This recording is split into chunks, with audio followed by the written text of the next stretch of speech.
a couple days ago, and then the second half is ready as of last night. So I'll be sending those out for you to watch those first trainings, and then we'll be obviously recording this as well. And I'll send it out to everyone in case you want a curtain call and you need a little more. That's fine.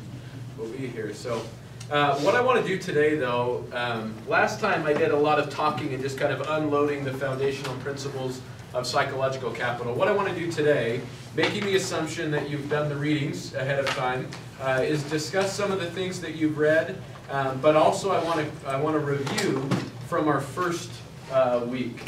So remember, we're focusing on this idea of building capability as part of the leadership pattern, and in that spirit, do you remember what this is? We're just going to review a few of the slides from last time. Do you remember what we talked about with this? Outliers. Okay, outliers. And what did we talk about? So we talked about negative outliers. We talked about, and the idea was what? This is racking your brain back a few weeks now. So the idea is we can learn at least as much from the positive outliers as we can from negative outliers, and that again is part of the foundation of this idea of positive psychology. We talked about this question that was asked, and it was at work. Do you have the opportunity to do what you do best every day? Remember how many, the percentage of employees that said strongly agree with that? It's about 20% of employees that said yes, that describes me. And so we talked about kind of positive psychology, and we talked about positioning ourselves to utilize our strengths as often as possible. How oftentimes when we look at growth and professional growth, we look at weaknesses, which there's a place for that. Certainly if there's a fatal flaw or what some authors call a blinding beam, that needs to be improved. But we should also spend time looking at our signature strengths and looking at taking those from good to great rather than just focusing on weaknesses, making them good so that we become mediocre. Let's raise the bar a little bit in that regard. And then we spend time talking about self-efficacy. And we talked about these different ways in which we can improve self-efficacy. And then we spent some time talking about maybe what that means for us in our profession. And then Dr. Thompson took over. Remember this discussion? You read the article as well, his BYU devotional. He talked about work as a calling. He talked about his own experience. And then remember he talked about the zookeepers. And as I review this, I want you to be thinking about kind of, because we didn't have a chance to debrief after that, I'd love some of your thoughts from the presentation he gave as well as from his talk. And then he summarized it as passion, place, and purpose. And then he said your calling, your professional calling, is somewhere in the middle of those things. So before we launch into the new material, I would just love to hear maybe some of your thoughts on the readings that you did. Not the one for this class, not assignment 3. We'll get there in just a minute. But specifically looking at the idea of work as a calling and Dr. Thompson's thoughts. What were some of the insights that stood out to you, or some of the thoughts that you had? Sean. Well, what I love the most is, you talked about this anxiety and fear that people have, trying to find out what is my calling, where am I supposed to be, what skills and gifts should I, when you said restore the gospel of Jesus Christ, gets rid of all that anxiety and fear. It teaches us and kind of dispels these 5 heresies that he talks about. Yeah. I just love that the gospel can help you find that. Yeah. And you don't have to be fearful or anxious. You just have to work hard. Yeah, I agree with that thing. Others? What else stood out to you from Dr. Thompson's work? Interesting, he said that our calling can change.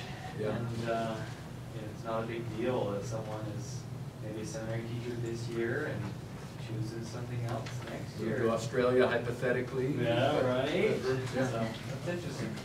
Yeah.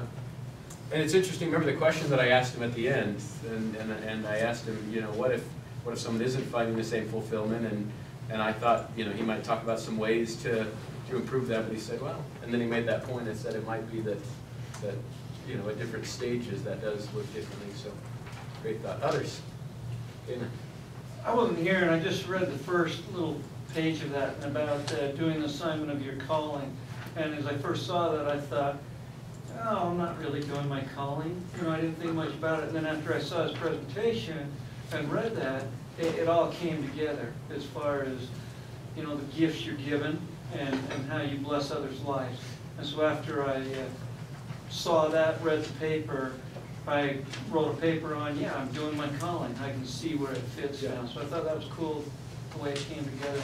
And I think tying that to this idea of those signature strengths, you can see how if I'm aligned with my strengths and gifts and I'm doing that and I'm doing it often, that's going to lead to greater fulfillment in the workplace.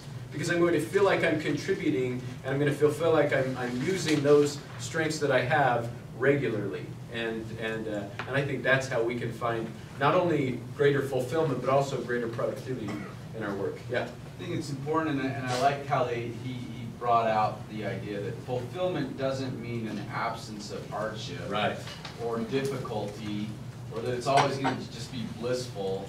And I think our youth, ourselves, need to be reminded that mortality, the reality of it is that it's Yeah. the sweat of our brow, but that's where the fulfillment ultimately comes in, is do those things beat us down, or do they drive us and propel us forward? Yeah, and I love, this was the title of his article that basically launched him into a tenured professor, but really has given him kind of global visibility.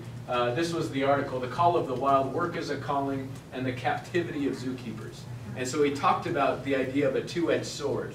And that idea, and you'll remember from his presentation, he talked about, you know, in our vernacular, kind of in pop culture, work as a calling is kind of viewed as, yeah, I'm just, you know, it's that idea of flow, and I feel and I lose myself in my work, but it negates this responsibility that comes with it as well. And I think that's what he tried to underscore. Shad, were you going to say something?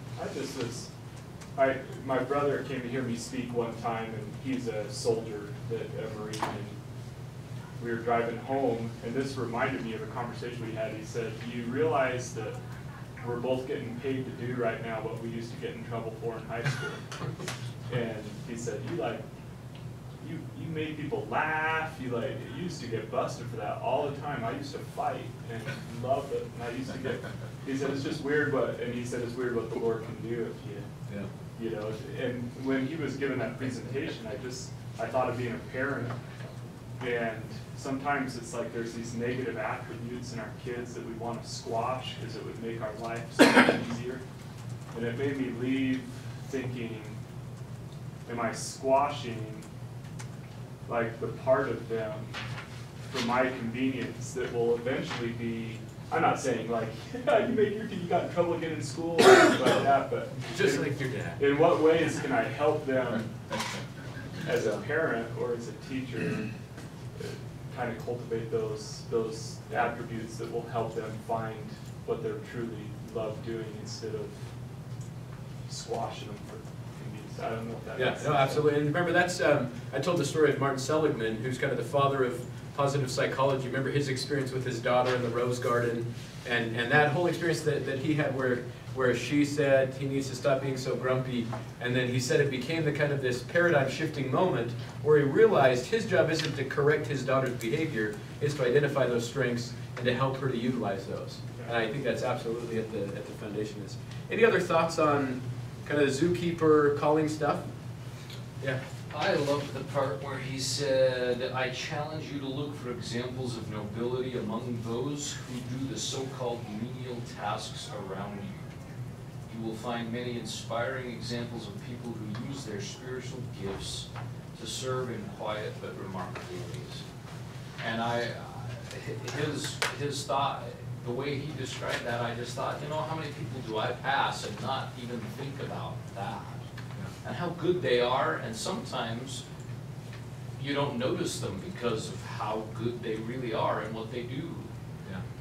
Yeah, and he gave the example of that janitor. Yeah. I think in his Right. Yeah. There's a hand over. Rob, thanks. I love the kind of bridging on what's been said. I love the idea of the heresies that he's identified, and the way he articulated. I just kept thinking as I was reading, that is it. That is, he's captured the essence of some of the mentality, false ideology of millennials that we sometimes get in the trap of. I think we can sometimes within our own little, Church of the Firstborn talk about our assignments in CES as foreordained and the only true and living career with which the Lord is well pleased. You and I talked about that, before. We have to be careful, I think, about not characterizing either our careers or someone else's as heresy number 2, one true calling in life. Yeah, what a great point. I really liked the fifth heresy, where it talks about meaningfulness in life is to be found at work. And because sometimes, like, that's all I do is work. Like, I don't have family to go home to. It's like, oh, I just do my calling next, and then I do something for the YMCA board. And then, like, it just kind of gets overwhelming. And it just reminded me of, like, that I think it puts a great purpose in my life that I am where I am at today because of my job. I would never move to Saratoga Springs in my life if it wasn't for my All job due here. respect. No, I to think those it's who- great, but I mean, for like a young single adult to Yeah. move there and to like, Right. live there for years, it doesn't really make sense. And I just loved how you just was like, you should be fulfilled, but like, you have so many other things in your life that you need to like achieve and expand on in your life. Just those things at work. So let's use that now to kind of, to put it into our discussion about that idea, at least for today. But I'd love to hear, so here we are in our careers, and the whole idea of this is to help us build capability in being more productive in our work here and finding greater fulfillment, satisfaction, and greater influence. So how can we use the principles that Dr. Thompson taught us to accomplish that outcome? What was it that he said that maybe will help us accomplish that? So I get to observe a lot of teachers right now. And I think that there's like a calling, like a job, that we've all been brought to here. But I think within that, there are a lot of different gifts and abilities that help people accomplish their objective. And as I was watching this, I thought, you have so many different personalities in this system. And we shouldn't pretend that there is a certain personality. Right. What it made me think about was thinking more outcome-based than necessarily Yeah. method-based. Just, is this person using their God-given talents, personality, everything that comes with them, and are they accomplishing the outcomes and objectives of S&I? And to me, if we try to pin them down to do it a certain way, we might actually, if their signature strength is something that we don't find personally of value, and we're trying to, get them to get to those outcomes a different way, we could hinder their development instead of just focusing on outcomes and how we can help them get there. Yeah, and consequently risk having a whole bunch of mediocre teachers, right? Trying to get them to use things that maybe aren't as natural.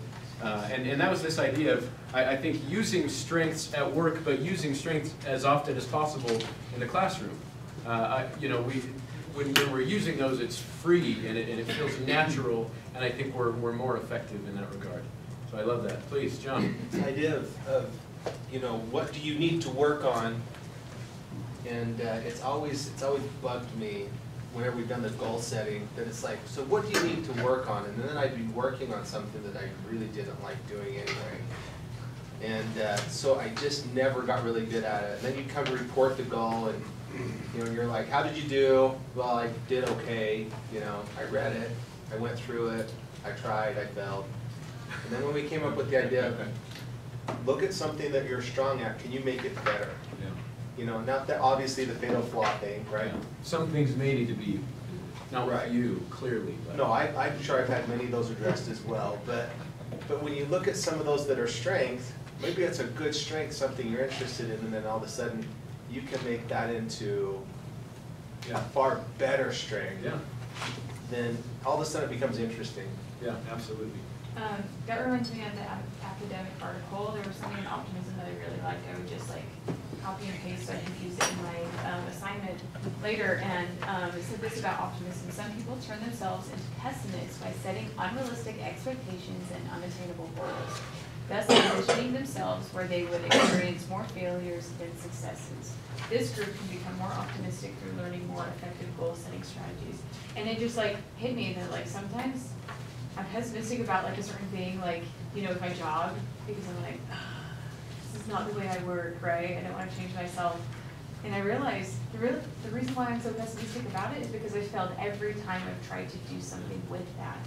And it recognized to me that I wasn't like setting goals effectively. Yeah. And so, and how I'm returning to that is that comment back there was so many times we look at things that maybe are our favorite things about our jobs, and the reason why they haven't been a positive upliftment is because we haven't tackled it in the right angle. Yeah.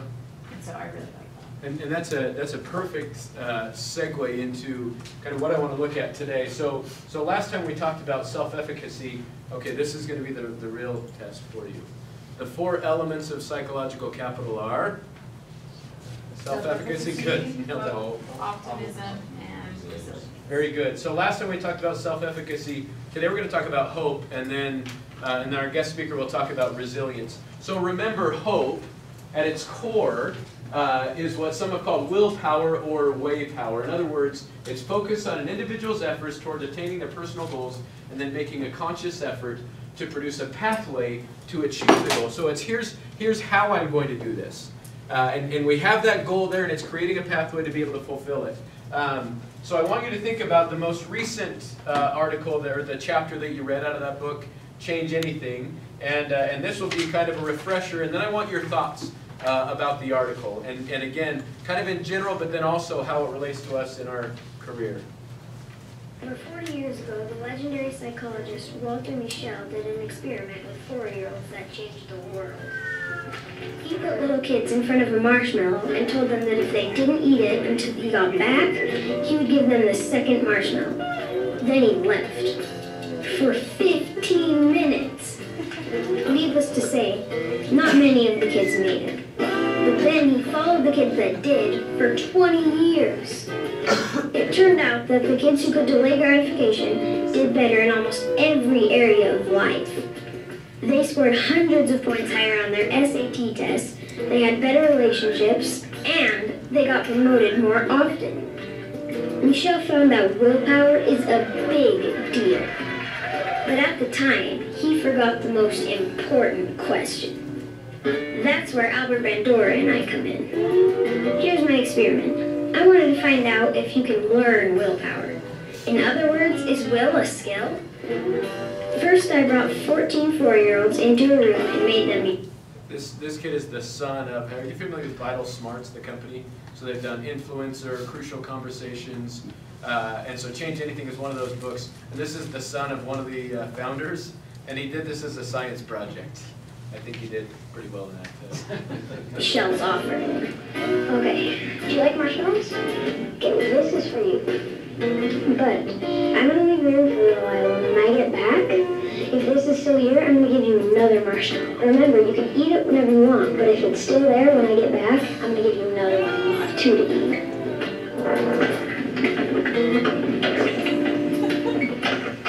Then I watched them to see how many could wait for the second yummy treat.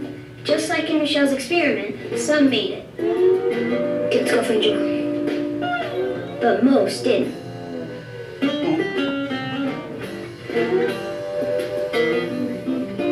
It's just so hard.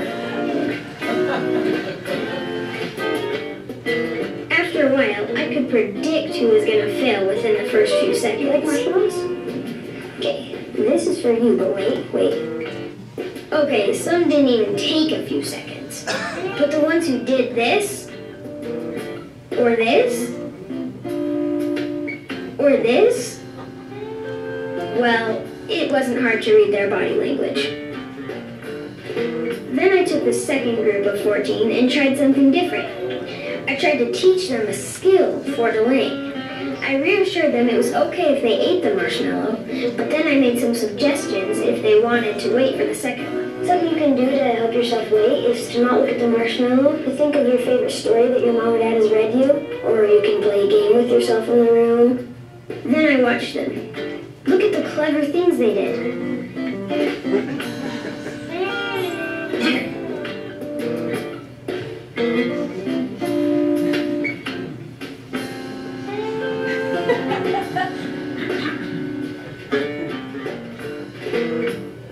A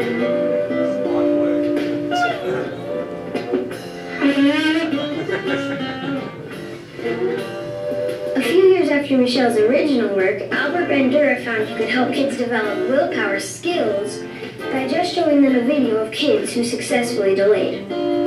After watching my 14 kids, I can see why a picture is worth 1,000 words. The results?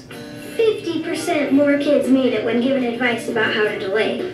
So what's the point? Willpower has a huge influence on our ability to achieve what we want in life. No big surprise there. But for those of us who are feeling weak and out of control, never forget what these 4-year-olds teach us. You're never too young or too old to learn the skills to increase will.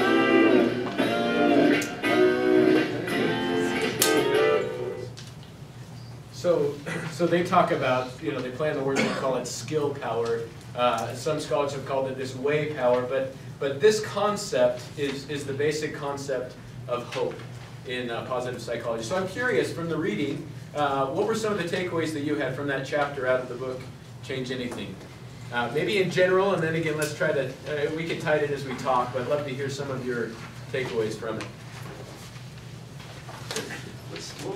Sorry, I can't remember the thought I'm having from the Journal of Management article or the other one. But what's the difference between a skill and a trait? Is there a difference between those two terms as they are used in psychology? And so what's the, I know one skill can be developed, but can traits, in terms of psychology, because I remember there was a portion on. So it talked about states and traits. Right, and then states were very easy to malleable, to manipulate and stuff like that, where traits were very difficult and very challenging. Yeah. And I was thinking about that in terms of the gospel, right? Because ultimately we're not trying to change people's states, but traits through the whole process of salvation and stuff like that. So I'm wondering how that kind of concept ties into this idea of developing skills and developing traits. What's the connection? Yeah, that's an interesting question. So I think we have these kind of inborn traits, personality traits. In psychology you can talk about the big five, and some of those were sort of wired that way. And I think this is part of what Shad was talking about earlier with regard to certain things that come more naturally to us. And so by that definition, I'm not sure that our objective is to change that side of things. You know what I mean? I think we're trying to help change, natural man, that sort of discussion in the context of the gospel. But there are certain, like all of us in this room, we're different in a number of different ways. Our teaching style is going to be different. The way we approach work is going to be a little bit different. And I think the idea is within the context of those given traits, how can we then improve? Does that make sense? Yeah. So that would be my thought on it. When I read that chapter, I walked away thinking of 2nd Nephi, that we are objects to act and not be acted upon. And if we become too just not controlling our environment at all, those 6 different factors that could work on us. If we aren't proactive in controlling those factors, then we will be a product of whatever the environment brings us. So let me ask a question, and then we'll come to John. So we're in the summer now, and this is where a lot of us, obviously it's prep time, it's study time, it's that opportunity to have more office time than maybe we do during the grind of the school year. So how would the concepts discussed in there help someone in S&I to have a more productive summer? Does that make sense? So more productive in their work in the summer. Well, I would say that if you just let summer happen to you, you're probably going to get done with summer and it'll just be done. Yeah. But I think that if you, for example, like they talked about a workout partner, or what I started to think actually of Guy Johnson. I thought he was here last week, but when we were both apprentices, we decided to go through and read the New Testament together every day for 2 hours and just write down principles and go through together so we could answer questions about what we understood and what we didn't. And like, those little concepts it talked about of, if you wanna make your summer more productive, little things like that, if you just take each of those 6, That's and I social wish I could accountability. just rattle them off, but I can't, but you can control that to the point that it does have more of a, you can have a more effective summer and be purposeful, have a sense of purpose with your summer. Yeah, absolutely, thank you. John? I love this so much, actually, we actually found this meeting on it last night, so, because it was, I just love it. So, this is what I got out of it. To me, it seems like this applies in so many situations, like everywhere. Like why do you go to church? Well, because personal motivation, there's social motivation, there's a structural motivation. You go to church, and even if it's just for that alone, it will help you throughout the week just because you were there. Yeah. And then the same thing works with seminary. You can take a group of kids in seminary and they're really good, right? And that same group of kids over at the school are motivated to do other things. And it's because at the seminary, the structure is created there. The social is created, right? It becomes very personal really fast. And all of a sudden, it's the good thing to do the good thing. It's the right thing. And it's that concept of those that aren't with us are against us. I love that analogy. You know, where they're actually pushing against us instead of pushing with us. Right. And In terms of social reinforcement and. Yeah, not just the social, but also the structural. You know, you walk into the seminary building and, you know, there's music playing, there's pictures of Christ, and, you know, you walk in and the Spirit's there, and everything is designed to create that environment. Yeah, I love that. Please. I kind of view it like willpower and these other skills are mutually reinforcing. Absolutely. For example, let's say you take a young man whose willpower is weak. He's maybe got a pornography addiction. And then you teach him some skills, maybe finding a different group of friends, maybe doing something with his pastor, whatever the key.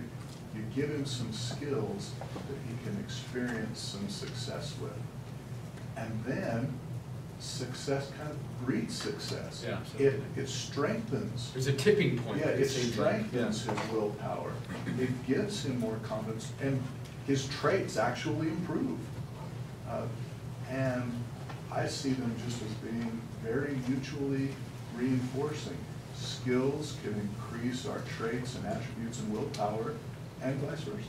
Yeah, and so to use the language of psychological capital, that's this idea of having these 4 constructs that often are studied alone together because of that kind of synergy that happens. In fact, Chris, would you mind, Chris and I were talking about it after he read the chapter. What were some of the thoughts that you had from that first chapter? Because I think part of it kind of piggybacks off of what you said. You know, I thought my first thoughts were I could use this in pretty much every part of my life, and particularly as a bishop, counseling with people like just said, new skills, helping them understand. I don't know exactly what. Yeah, but that was the thought is, you know, he used the example of pornography as well and talked about, you know, on someone's phone or on his phone, he has a picture of his wife, right? Or something, you know, and so different people, you can utilize different skills to make it easier for yourself. And I think that's the idea of hope as a construct. 1 and then 2. Greg, were you going to say something? Well, I just comes back, we say don't break the law of chastity, but I just had a profound, saw an amazing bishop sit down with me and my wife pre-marriage and said, here's how you're going to achieve it. And just laid out some really awesome guidelines for us. He's like, you love each other, right? I'm like, absolutely. He's like, well, you got 4 months till you're going to make forever covenants. So here's what we're going to do to achieve that. Yeah. And I'm just so grateful, eternally grateful for just a wise bishop who helped us reach our goal. Yeah, absolutely. Thanks. I see this in the workplace, you know, as faculties, as we see one another's strengths and weaknesses, that we learn from one another of what are the personal abilities or motivations that one is doing that maybe I can adopt to make my prep time better, more effective. You know, as a principal, you work with some of the faculty and that said, hey, I don't seem to have enough time. Well, what structurally could change in your prep time? What socially, having a partner, you know, there's ways that if we are clear on what these 6 can be and then incorporate them into the workplace, I can see where that would build that capacity. Yeah. Thank you. Yeah.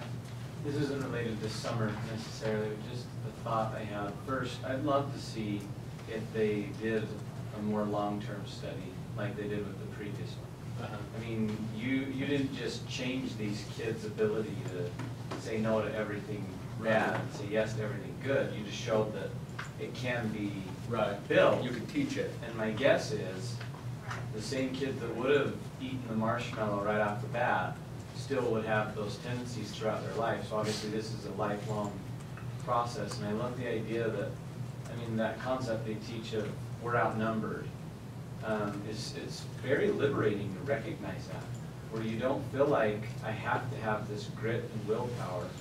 And being outnumbered means I have resources at my disposal that I should be reaching out. And sometimes there's a sense of there's weakness in us if we need any or especially all of these things. Whereas you want to see it as, no, these things are your allies and we all need them. And I'm sure there are self-help books written on every one of these individually, plus 10 other things. But when you kind of take this approach of use wisdom instead of sheer grit, I think there's just so much more progress. Because sheer grit wears down, and there's a lot of research that shows that. Right? Over time, willpower breaks down, and you can only endure it for so long. There was a study done, in fact, in a book that I'm going to talk about here in just a second called Switch, a study done on radishes and cookies, and you know, a group that were given radishes and a group that were given cookies, kind of a similar study talking about willpower, but then they demonstrated through this study that they weren't able, the follow-up was they had to perform like an equation or something, and the group that had already had to utilize so much willpower not to eat these cookies was sort of spent by the time they got to this mentally. And so it took them, the timing on it was significantly different because of that. So it's this idea of trying to help yourself out by creating that pathway. And so the invitation that I gave with the assignment was to think about, okay, personally, what are some things that we have to, the goals that we have that we're trying to accomplish, and what are the pathways that will lead there? Whether it's with personal health, whether it's with finances, whether it's with our relationships with our spouses or our children, or at work, things that we want to accomplish, or within our callings. The only way that this is really going to influence us is if we make it relevant, and I hope that you've done that through these kind of response articles that I've asked, or response papers that I've asked you to do, because that's really where the growth can happen, and I appreciate some of you sharing your insights. I want to introduce you to this concept from the book Switch, and they use an analogy from actually Jonathan Haidt, something like that, from University of Virginia. He was a psychologist, and he gave this analogy when talking about change. The book is called Switch, and it talks about change, but the analogy is the elephant, the rider, and then creating a path.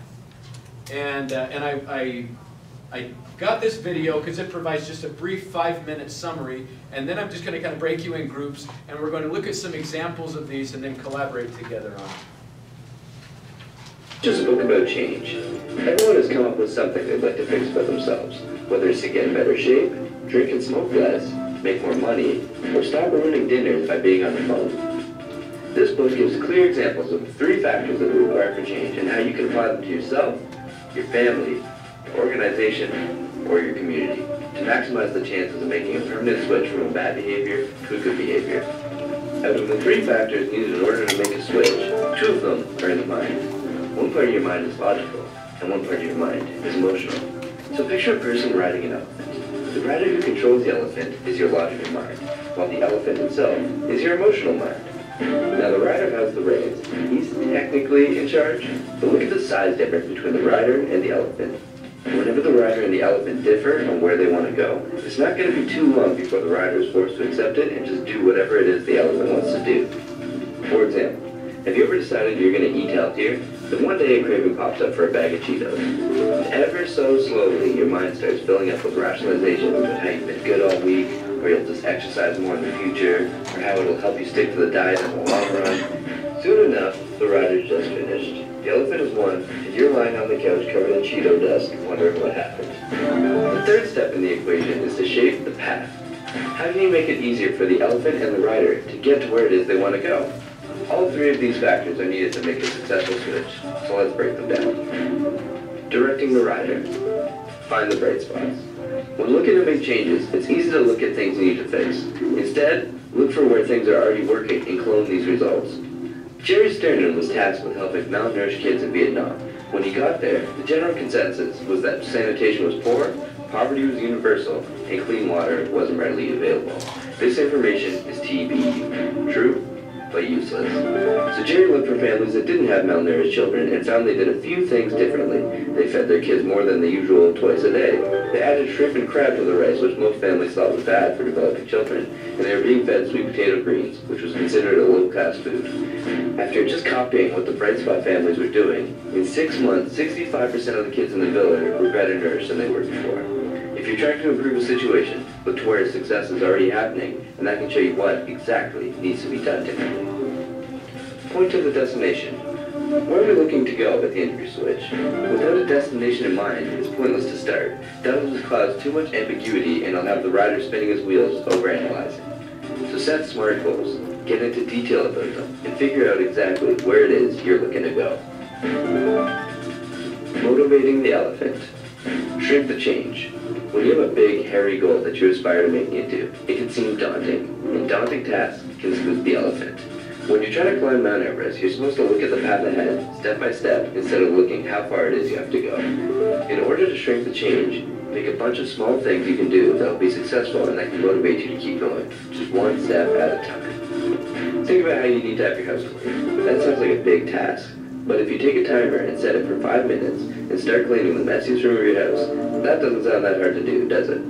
Research has shown, however, that once you get the 5 minutes over with, you're already on your way, and most people will continue cleaning for longer because they have momentum going. Shrink the change in order to accumulate small victories really fast that will snowball into big changes.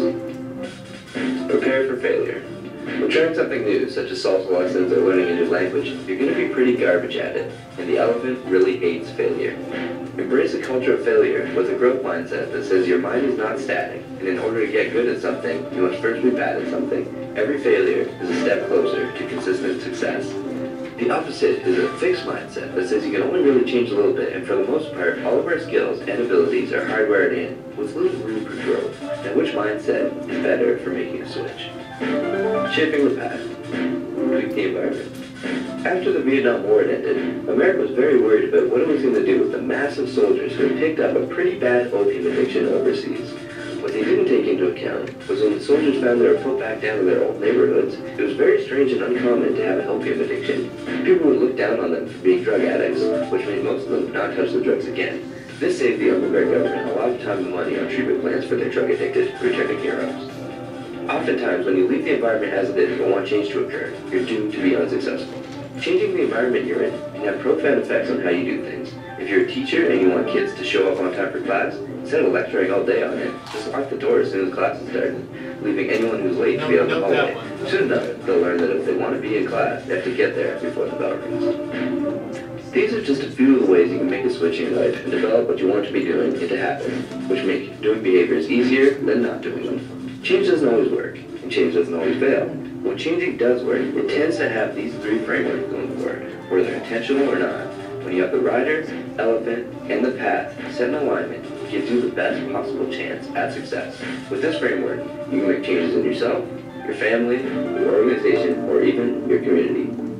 Just a book about change. Okay, so to make sure that we've got it, somebody summarize kind of this analogy. So you have the rider, the elephant, and the path. Who wants to take a stab at it? How would you summarize the basic premise of that analogy?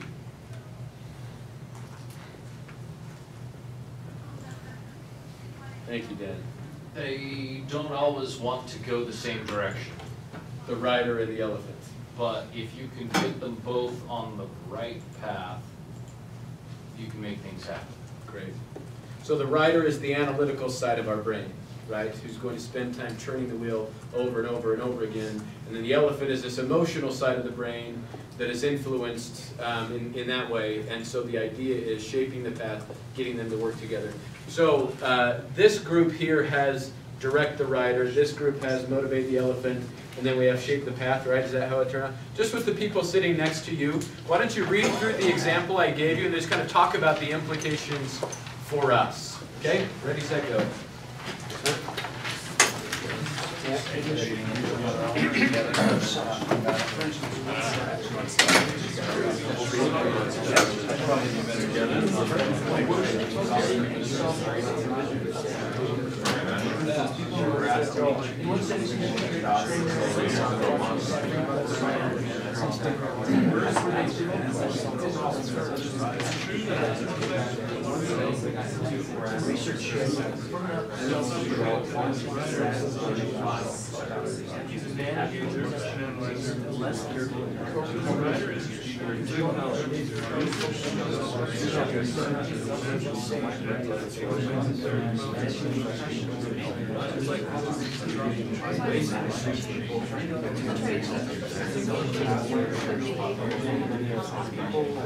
Here's why this matters is people try to change things they're usually tinkering expectations that have become automatic, and changing those behaviors requires careful supervision on the right. The bigger the change you're suggesting, the more it will sap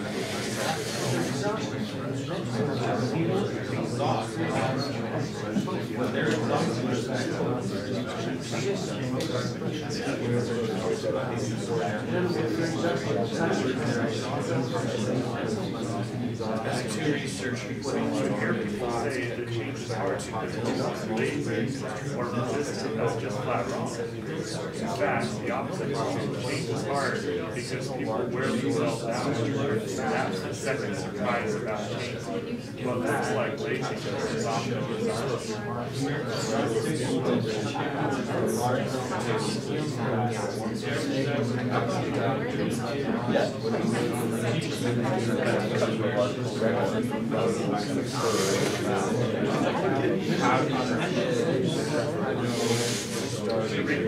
it's a big process shift required.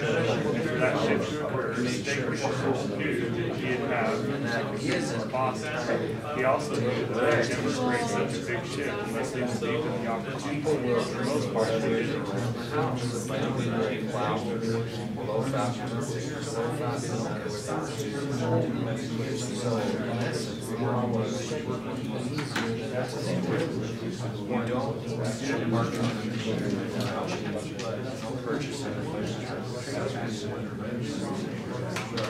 The Intrepid intern soon reported that the factories were purchasing 424 different kinds of gloves. Furthermore, they were using different glove suppliers, and they were all negotiating their own prices. The same pair of gloves that cost $5 in one factory might cost $17 in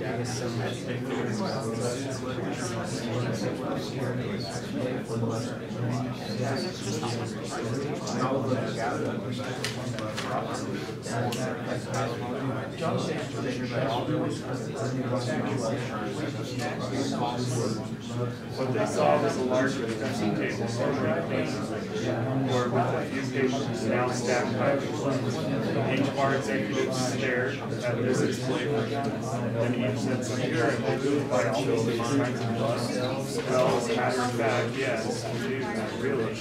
Yes, if you walk around the table, they can see the price.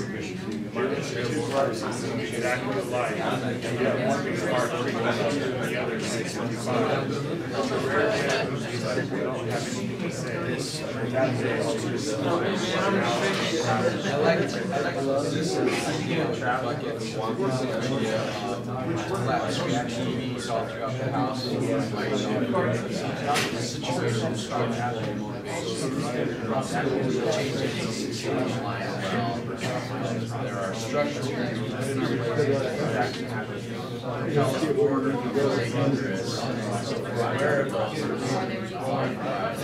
Let's be honest, most of us would not have tried to take your decision. Perfect. As soon as they said that, I thought back to what the possibility. That is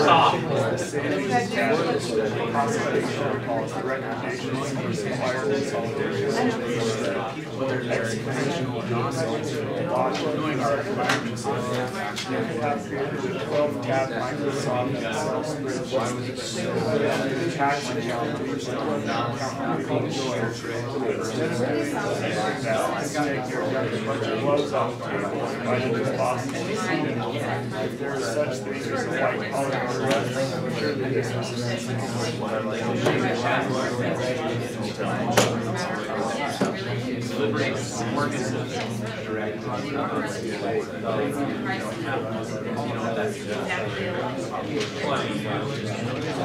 We live in a small town.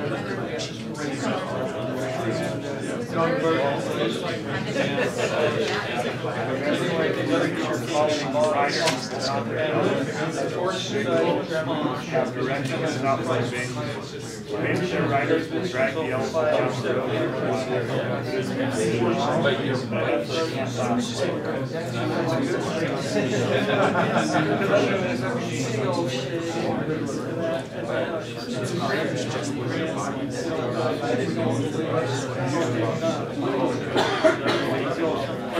Okay, I realize some of you had longer sections than others. I want to make sure that our guest presenter has enough time, and so let's hear some of the thoughts that you had. Let's start with over here, Director Ryder. Maybe just summarize the story you read and give us a couple of implications for us, you know, as we gather here again, seeking to improve and build capability. So who wants to summarize the story that you read? Thank you, Chris.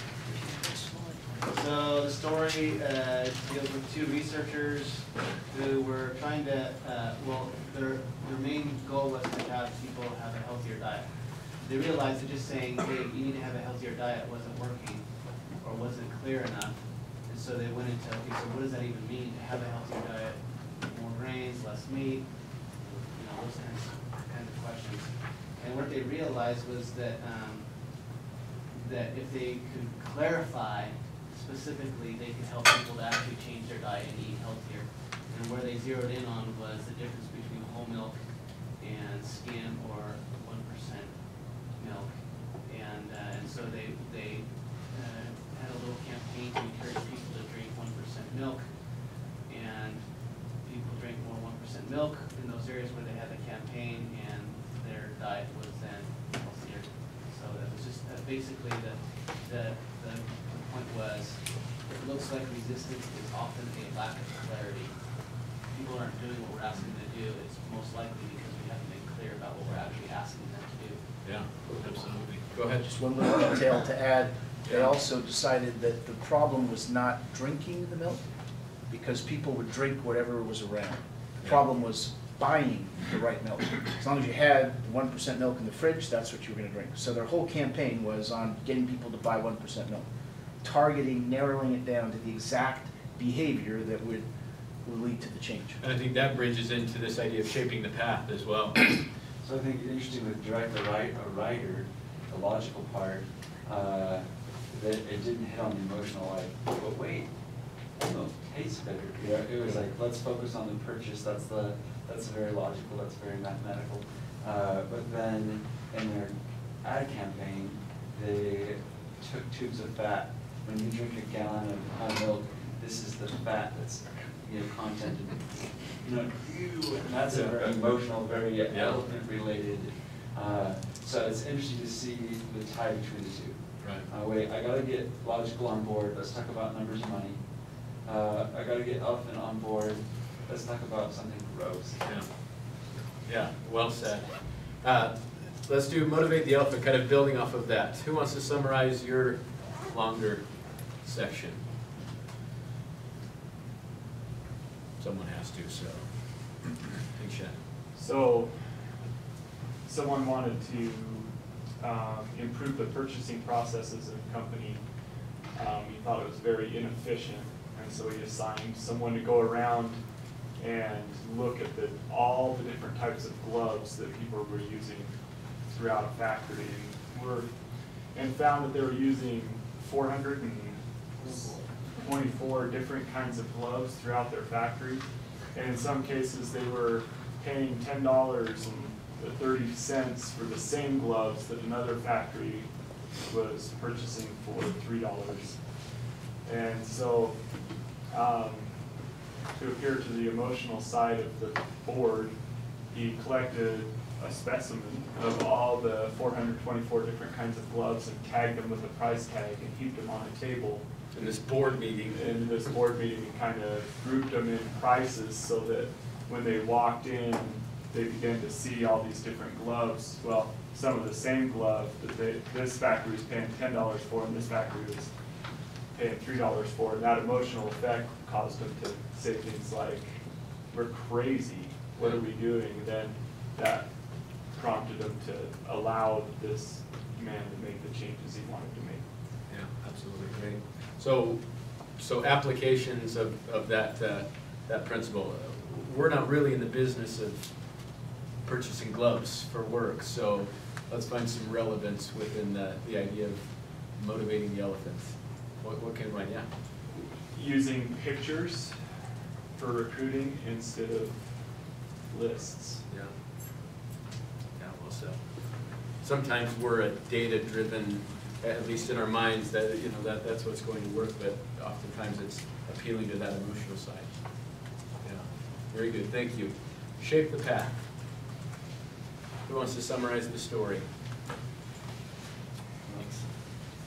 So they did an experiment with popcorn at a movie theater where they gave people really gross popcorn and they gave it to them for free and then just said, hey, you come afterwards and I assume, be a part of this brief survey. And so they gave them this gross popcorn but in different sizes. So they had the large bucket and then the medium or small. And the survey was essentially to see, would people with larger buckets eat more popcorn even though it tastes awful? Because then at least they're taking that factor out of it. They're not saying, well, some people just, it's like nobody likes this. Well, let's see if they'll still eat more. And in fact, they did. I think they said 53% more. They ate 53% more just by having a bigger bucket. 21 more hand dips, that was the big one. And this gross popcorn. Yeah. And so they, thinking about shaping your path, one of the other things that were said, but one thing this shows is that shaping your path would say, get a smaller bucket and don't feel like you're being weak because of that. I mean, be wise and set yourself up for success. Or another example was mentioned, if you're late to everything, maybe you don't want to have a TV in every room. Set yourself up for more success by changing your circumstances. Yeah. And that ties back to that idea we were talking about earlier of willpower can be taught and we can develop skills. Well, I thought it was interesting at the end, they point out that, holding all things steady, if you just looked at the data, you might just write off as well, some people are snackier than other people. Right. And if you were next to a health expert, they'd be like, we need to educate these people that are eating too much, that bad effects of eating that. And when in reality, they said, one sure way to do it is just give them smaller buckets of popcorn, and that would solve your problem. So, absolutely. So let's... Ryan, here's the thing with the application with that. When I first went to Delta, there was a heater out in the front of the foyer. and the kids come in and sat on the heater. And we couldn't get them to class. I mean, it was a group that was always late. Well, they remodeled the building a couple of years later. Of course, the heater's gone, and it's a nice foyer. And literally, not only did they come to class, but there was more reverence even in the building. You know, talk about shaped path. Yeah, It was great just example. cool to see that change. Yeah, I love that.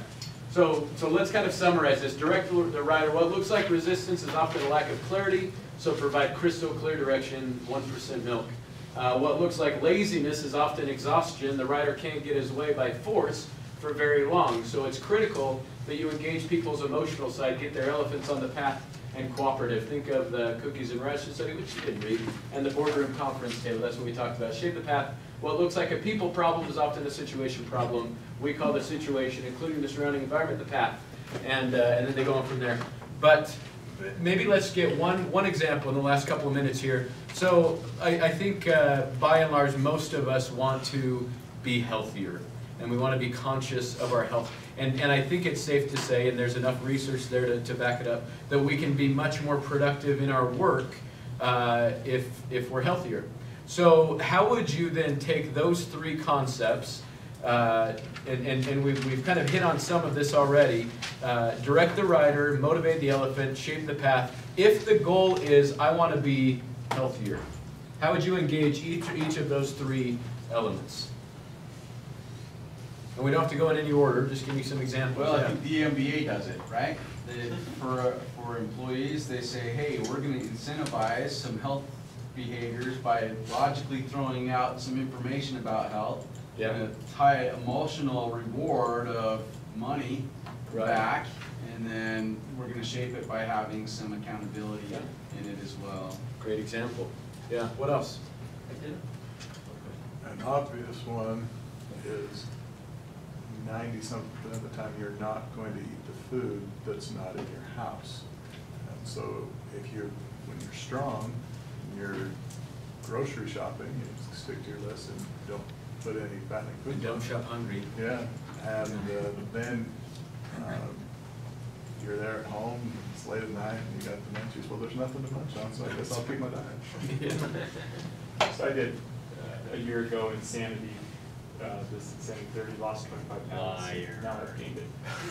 And but Ryan is my witness that I actually, you know, and but here was the thing is, the guy kept saying it at the front of the video, and he's very eccentric. He doesn't, but just keep pushing play. Just keep pushing play. It reminded me of the 1% milk. Like, it got down to the point, if I could just make it to my basement and push play, I knew I'd do Go it. from there, yeah. You know, and so for me, I would actually, it sounds like lame and someone will make fun of me, but I'd be like, I just need to go push play today, and I'll be fine. You know, once I get down there and push play, I'll be fine. Bring a Sean T. Let's do it. Yeah. Yeah, love it.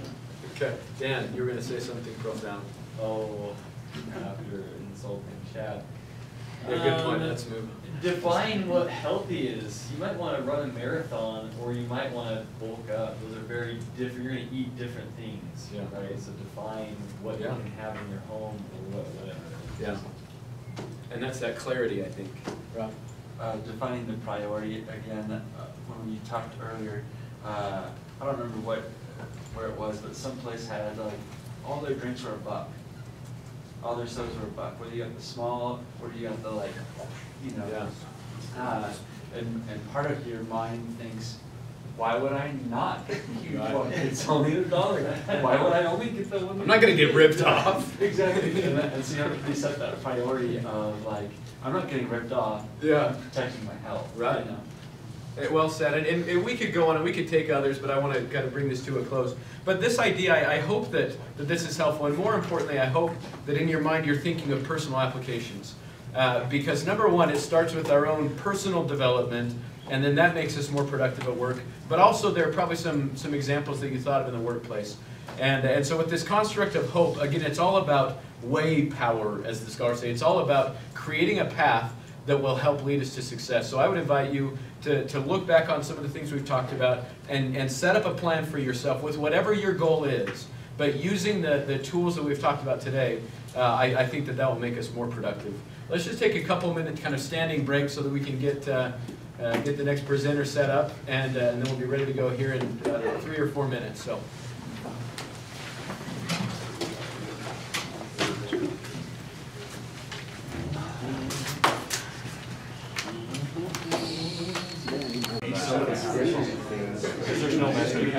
All right, let's go ahead and get started again.